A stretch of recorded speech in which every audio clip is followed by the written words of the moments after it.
திருச்சிற்றம்பலம்.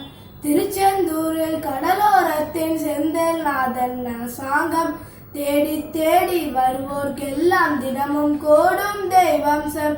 திருச்செந்தூரில் கடலோரத்தின் செந்தில் நாதன் அரசாங்கம் தேடி தேடி வருவோர்க்கெல்லாம் தினமும் கூடும் தெய்வம்சம். அசுரரை வென்ற இடம் அது தேவரை காற்ற இடம். ஆவணி மாசியிலும் வரும் ஐப்பசி திங்களிலும் காணும் இடம்.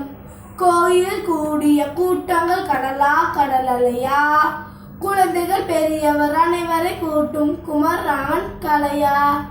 மங்கையரின் குங்குமத்தை காக்கும் முகம் ஒன்று, வாடுகின்ற இலைகளை காணும் முகம் ஒன்று, மஞ்சளத்தில் வந்தவரை தாங்கும் முகம் ஒன்று, சாதி மத வேதம் என்று பார்க்கும் முகம் ஒன்று, நோய் நொடிகள் தீர்த்து வைக்கும் மன்ன முகம் ஒன்று, 100 முகம் காட்டுதம் 6 முகம் இங்கு, 6 முகம் இங்கு, 6 முகம் இங்கு. ஓம் திருச்சிற்றம்பலம்.